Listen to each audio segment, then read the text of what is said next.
Estamos conectados primero con Carlos Caro, abogado penalista, para abordar este tema. Muy buenos días, Carlos, y gracias por estar con nosotros en Tenemos que hablar. ¿Qué tal, Maro? Buenos días, gracias por la invitación. Gracias a ti. Carlos, ¿se podía prever que a tan pocos días de haberse archivado el caso se vuelva a reabrir? Mira, en principio no era previsible por lo siguiente, ¿no? Cuando un caso se archiva, recordemos que a nivel de la Fiscalía no es cosa juzgada, por lo tanto, en efecto, un caso se puede reabrir, pero siempre y cuando exista o prueba nueva o la investigación anterior haya sido irregular, direccionada, fraudulenta, vamos a decirlo así.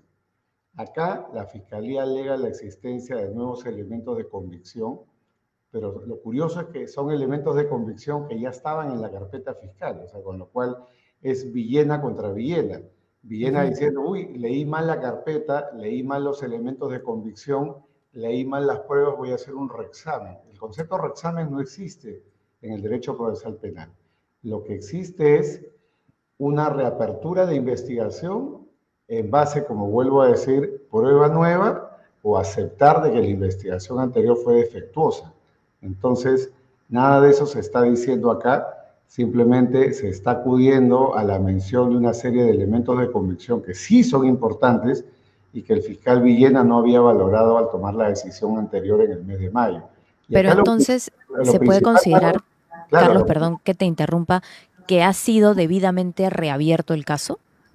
podríamos decir que es una reapertura defectuosa desde el punto de vista procesal, aunque desde el punto de vista de fondo, desde el punto de vista material, todo el mundo considera de que este caso sí debería de seguirse investigando, sobre todo porque los elementos de convicción que no valoró Villena al momento de tomar la decisión inicial de archivar son elementos importantes.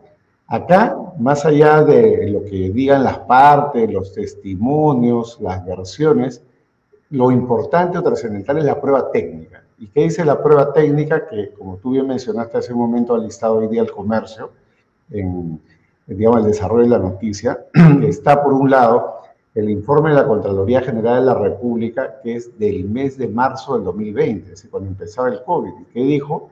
Decía que las pruebas rápidas no eran idóneas para detectar el coronavirus en etapa inicial. Hay dos informes de la Procuraduría Anticorrupción, uno que dice que se favoreció a dos empresas a través de este proceso licitatorio, otro que detalla cómo era el íter de las licitaciones, y existe un cuarto informe técnico o prueba técnica de la Procuraduría General del Estado que también apunta en esa dirección. Por lo tanto, si existen elementos de comisión técnicos, es un caso que merece ser investigado. ¿Estos informes de la Contraloría y de la Procuraduría datan del 2020 o son posteriores?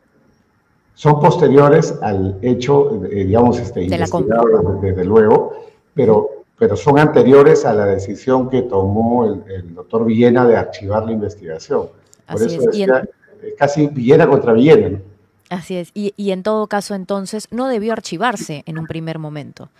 En efecto, es un archivamiento defectuoso considerando esos elementos de convicción que en apariencia no existían, porque cuando tú lees la primera resolución de Villena, Villena hace un relato, digamos, circunstanciado de lo que hay en el expediente y prácticamente pasa por alto esto, lo pasa por agua tibia, y a raíz de esta reacción que ha habido, tanto de los medios como de los denunciantes, la Procuraduría, etcétera, donde empiezan a salir lo que hay en el expediente, yo creo que el propio Villena vuelve sobre el expediente y dice, oye, bueno, todo esto que hay implica, yo tengo que reabrir, ¿no? Pero la motivación es mala, aunque el resultado es bueno, porque sí corresponde reabrir en base a todo lo que se está mencionando acá.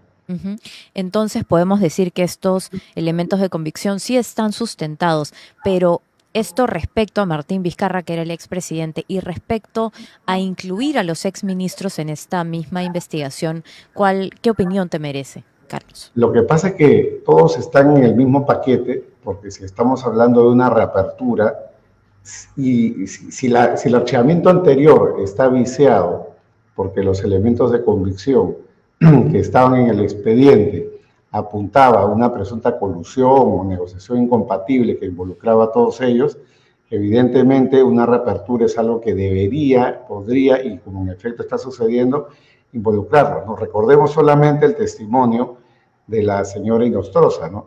Ella misma dice a nivel de los medios, cosa que se revela, oiga, había una comisión paralela al MINSA de la señora Alba, que también era ministra de Economía, para favorecer las pruebas rápidas y no las pruebas moleculares, ¿no? Claro, entonces ella misma está apuntando en una dirección que incrimina o que va a favor, digamos, de la tesis o la teoría del caso que podría sustentar la Fiscalía. Ahora, Entonces, estas declaraciones de la señora Inostroza, al haberse dado en la prensa y no en el Congreso, por ejemplo, en la Comisión de Fiscalización que la cita, no están dentro del caso fiscal, entiendo. sí, Maro, mira, ahí hay un tema importantísimo que corresponde al tratamiento procesal de estos tiempos, ¿no? Ahora se utiliza la llamada fuente abierta, lo utiliza el EFICO todos los días, ¿no?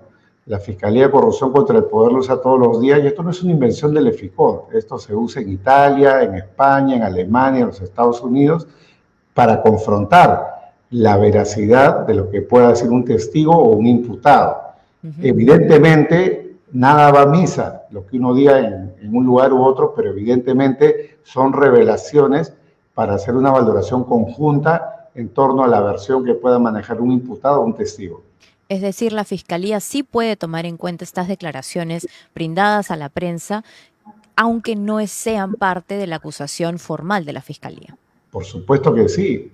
Recuerdo un caso penal de hace más de 20 años donde se utiliza una filmación de una conferencia de prensa donde una persona dice yo no he leído un contrato, lo dice públicamente y con esa prueba se sentencia a alguien por un caso de fraude a través de un mecanismo contractual.